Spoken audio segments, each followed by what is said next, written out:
Сайн байцгаана хүмүүстээ Color Film Studio 10 минут алхалт нэвтрүүлгийн удаагийн дугаар эхлэж байна. За өнөөдрийн зочин бол Боловсрол соёл урлагийн газрын дараагач өөрийн ариун гэрэлд оролцож байна. За бидний урилгыг одоо хүлээн авсан танд баярлалаа. За баярлалаа. Үзэгчдээ бас энэ өдрийн мэндийг хүргье. За яг өнөөдрийн байдлаар Орхон аймгийн тухайд 2500-аад 2490 хүүхэд вакцинжуулалтанд хамрагдахаар ах шиг байсан. За ер нь вакцинжуулалтын ажил хичнээн хувьтай явагдаж байна. Хичнээн одоо цэгүүдээр ажил хийгдэж байна. За одоо 8 цэгээр вакцинжуулах үйл ажиллагаа маань өрхийн эмнэлгүүд хийж байгаа. За гэхдээ байршлын хувьд бол сургууль цэцэрлэг дээр байрлуулад ингээд явж байгаа. За нэгдүгээр өдрөөс вакцинжуулалтын өмнө ажил эхэлсэн. Өнөөдөр бол нэг 60 гаруй хувьтай бол явж байна. Бас энэ дээр бол эцэгчүүдэд хандаж хэлэхэд бол 10 орчим хувь нь бол эцэгчүүд бас зөвшөөрөхгүй тийм нөхцөл байдал үүсээд байна. Тэр ер нь аль болох одоо хүүхдээ вакцинжуулалт хамруулах нь эрсдлээс одоо урьдчилан сэргийлж байна л гэсэн үг шүү дээ. Тэгээ одоо 17 настай нэг 1100 гаруй хүүхэд байгаа. Мөн бас 16 настай нэг 1200 хүүхэд бол байна.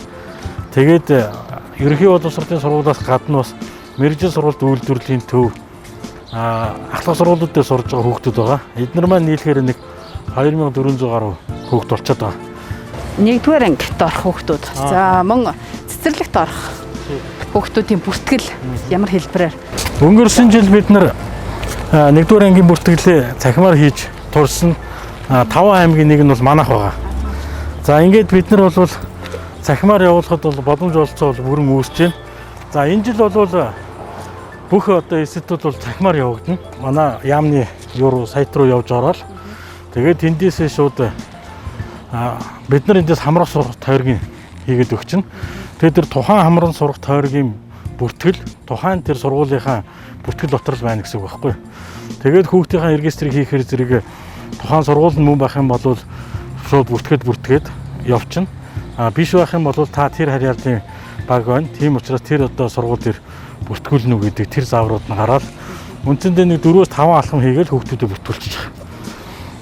Багш нар дээр бас нэг юм асуудал цахим орчин нэлээд өссөн шүү дээ. Амралтын мөнгөтэй холбоотой асуудал бас яригдсан. Ер нь бол хагасаар болгоно ч гэдэм үү, ажилсан баг байсан ч гэдэм үү, иймэрхүү зүйлүүд нэлээд бас яваад байсан. Яг нөгөө ийм нэг зовлон байгаа да. Жишээлбэл 19 цагтай багшуудын хувьд бол ямар нэгэн тийм нөлөөлөл бол байхгүй.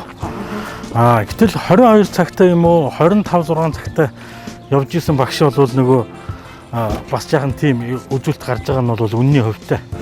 Яг тэгвэл нөгөө хичээл нь цахим руугаа шилжээд тэгээ нөгөө илүү цаг гэдэг юм байхгүй болцсон.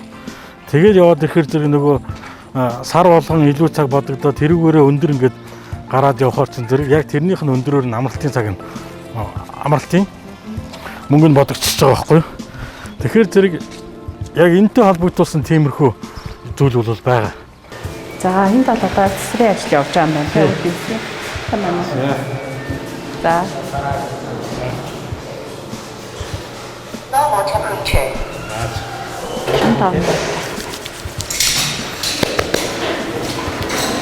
Энэ гарын дорх материалыг ашиглаад манай сургууль цэцэрлэгүүд ингэж хийж байгаа шүү дээ. Харин их амарсан байна. Одоо бол за элбэг ерхий шалгалт нэг цэг дээр ингэ явагдана. Энд бол эрүүл мэндийн талаасаа гээд бүх одоо зүйл хангагдаад явах бах. Энд чинь хичнээн одоо мэргэжлийн эмч хичнээн хүмүүстэй ажиллахаар төлөвлөгдөд байгаа. Нийтдээ энд 4 багшийн нөөц 66 хянагч багш ажиллана. 66 хянагч багш ажиллана. Тэгээд зохион байгуулагч, хяналтч 11 хүн ажиллана. Хуучин бол нөгөө нэг яг энэ тухайн тэр хүүхдүүдэд нөгөө ямар нэгэн зүйл байна уу гэдэг метал хэлрүүлэгчээр явдаг гэсэн бол одоо энэ чинь нөгөө 3-4 дамжлагаар их болчихж байгаа байхгүй юу? Халууны нүүзэн, шинжгээний нүүзэн, материалын нүүзэн гэл. Энэ одоо ингээд яриад байгаа ч одоо ингээд нэг ширээн дээр ингээд 2 хүүхэд хийхээр суухаар ингээд төлөвлөж байгаа. Нодлон болохоор нэг нэгээрээ суугаад 5 дугаар сургууль 4-р сургууль хоёр дээр зэрэг явж исэн байхгүй юу? Тэгээд аймагуудад 21 аймагт 42 цэг үүсчихсэн. Энэ жил болохоор буцаагаад 21 аймагт 21 цэг үүсгэсэн. Тэгээ яг аймагуд саналаа бичээлээ. Ер нь нодлонгийнхаараа авал яасан бэ гэдэг. Тэгээ энэ чинь нөгөө яг ингээд энэ чинь 40 гаруй мянган хүүхэд өрсөж штэ. Тэгээ тэр 40 гаруй мянган хүүхдүүд чинь бүгдийг яг ингээд нөгөө хуваарлаад ингээд цаанаас нь ингээд юунуудын код юмнуудыг өгчдөг байхгүй. Тэгээ энэ дотор ч одоо юу нэ 80-аас 100 минут суухаар байгаад байгаа. Тэгэл аль болох одоо бид нар тэгэл энэ цонх монхнуудын онгойлголоод хүүхдүүдээ ингээд юуг нь маскыг авахгүй байх. Тэгээд одоо аль болох ингээд заатай байх. Одоо хэр зэрэг сунж болох тэр хэмжээгээр л сунгал гэсэн тийм бодлоо. Тэгээд анги руу ороход энүүгээр нь хариуцгаад ингээд бас юм нөгөө нэг 15 минут 80-100 минут одоо шалгалтаа өгөө суuna гэхээр чинь бас за хүн хоорондын зай нэгдүгээр алдагдж байна. Хоёрдугаар нөгөө агааржуулалтын асуудал алдагдж байна те. 15 минут гэдэг асуудал чинь бас алдагдж байна. Ер нь бол очир дутагдaltaй зүйлүүд бас байгаад байна. Бага. Ер нь бол анхаарах зүйл их байна. За энэ маань болохоор зэрэг манай энэ нөгөө тусгаарлах өрөөг бол ингээд хэлж байгаа. Юмыг яаж мэдэх нөгөө халуун өндөртөө хүүхэд гараад ирэх юм болов гээд. Тэгээ ер нь тусгаарлах өрөөний зүйлүүд бол бүгдээрээ дандаа нэг удаагийн байна. Одоо шалгалт авж байгаа тохиолдолд авж байхад тухайн хүүхэд тусгаарлалтанд орлоо гэхэд шалгалтын материалаа яах вэ? Шалгалтаа үргэлжлүүлээд эмчийн өгөөд явах юм уу? Яаж зохион байгуулалтыг хийх юм? Нэгдүгээрт, хоёрдугаарт гэрийн тусгаарлалтанд байгаа ямар нэгэн байдлаар одоо шалгалтанд орох боломжгүй болсон эмчлэгдэж байгаа ч гэдэг юм. Тийм үү? Ерөнхийдөө бол өгж байгаа чиглэл нь бол чиглэл бол 3 чиглэлээр юу яаж байгаа. Бэлтгэе гэдэг бол чиглэл өгсөн. За нэгдүгээрт нь бол ногоон бус буюу эрүүл хүүхдүүд бол ингээд ангидаа ороод ингээд өгнө. Гэтэл одоо яг ингээд юуны с ิจ гтэй тохиолдол буюу тусгаарлалтанд орсон байгаа хүүхдийг бол улбар шар гэж нэрлэж байгаа байхгүй юу? Улбар шард үүсдэг байгаа хүүхдүүдээс яах вэ гэх үү гэдэг нэг асуултын тэмдэг. Дахиад дээрэс нь улаан бус буюу халдвар авсан хүүхд бол бас яах вэ? Тэгээ бид нар яагаад энэ 6 сарын 20 гэж яриад байна нөхөр зэрэг 6 сарын 20-наас хойш ямар нэгэн хүүхд маань халдвар авчихсан бол нөгөө эмчлэгдэх нөгөө 14 хоног 10 хоног чинь бол ингээд цаашаа орчих واخ. Шалгалтын өдөрлөгийн орчих واخ. Хүүхдүүд бол шалгалтаа өглөө эндээс яагаад одоо яг ингээд энэ гарцсан маань ийшээ гарах юм уу? Дугаар нь бол ингээд гадна талд ингээд дугаарууд нөгдөөд саяны анги дотор ордог шиг ширээнийхэн дугаар байж байгаа. Тэгээ монгол хэлээ өгөхөд бол тийм ангийн тэд дугаартай ангийн тэд ширээний тэд дээр соншуу гэдэг ингээд. Тэгээ бас нэг асуудал үүснэ. Энэ бол нөгөө эцэг эхчүүдийн асуудал байна. Эцэг эхчүүд маань гадаа бөөгнөрөх тий. За эцэг эхчүүдийг ерөнхийдөө баг ирүүлэхгүй гэж байгаа. Яагаад гэвэл зөв одоо энэ дугуйны зогсоол шүү дээ тий.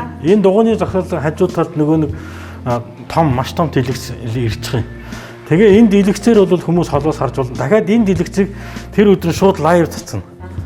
Тэгээд манай энэ юуны төгсөгчдөд зориулсны манай пэйж хуудас байгаа. Тэр пэйж хуудасаар эцэг эхчүүд шууд лайв явахаар зэрэг гэрээсээ юм уу гар утсан юм уу байгаа газар дээрээсээ шууд нөгөө хүүхдүүдийнхээ үнэлгээг харж боломжтой.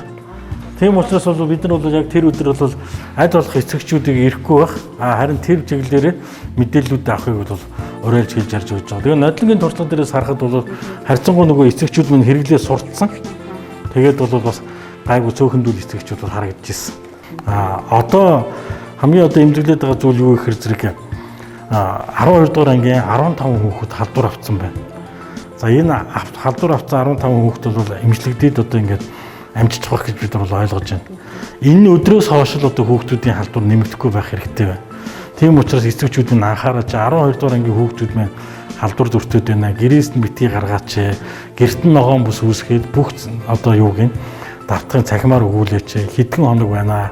Энэ дээр та бүхэн маань анхаараач гэж дахин одоо бүр гоо хүсэх одоо ийм зүйлүүд бол байна. Тий. За нэвтрүүлгийн маань нас цаг нэлээд богино юм. Төгсгөл насны зүйл асууж 9 дугаар сарын 1-нд одоо бас сайдаар хэдтэй хичээлийг эхлүүлнэ гэдэг зүйлийг бол ярьсан.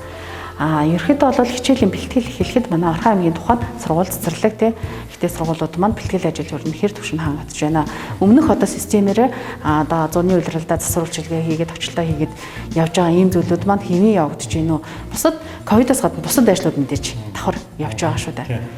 Ковидоос гадна одоо бусад бүх ажлууд маань явж байна. Хөрөнгө оруулалтын ажлууд бол хийж байна. За одоо энэ жил бол бид нэр Яргуут багийн цэцэрлэгийг бол бас ашиглалтанд авчих гээд гүйцэтгэж байгаа компанид нь уулзаад ингээд өөртөө хөрөнгийг гаргаад ажлаа хордлуулж гэдэг хүсэлтийг тавьж байна. Нэгдүгээр сургуулийн өргөтгөлийн ажил байна. За үйлчлэлтийн бэлтгэлийг бол нэлээд сайн хангаж хийхгүй бол яг үүндээ бол бас сүүлийн 2 жил бол ингээд нөгөө сан техник гэдэг юм уу цахилгаан нь бол ингээд нөгөө ачаал багтаа явсан учраас нөгөө асуудал баг гарсан. Гэтэл нөгөө 2 жил яг ингээд нөгөө өндөр ачаалал авч ажиллаагүй тэр шугамуд маань эх жил одоо бас гинтийн ямар нэг юм үүсгэх вэ. Тийм учраас бол сургууль цэцэрлэгийн удирдлагуудад бол үйлчлэлтийн мэтгэл ажиллагаа хүрээнд бол хичээлийн шинжилгээний бэлтгэлтэй бол хангаж ажиллаарай гэдгийг заавар зөвлөгөө өгсөн.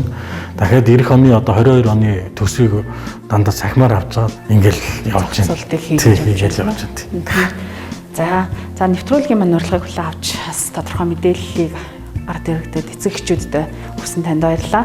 Хамтдаа баярлалаа. Баярлалаа.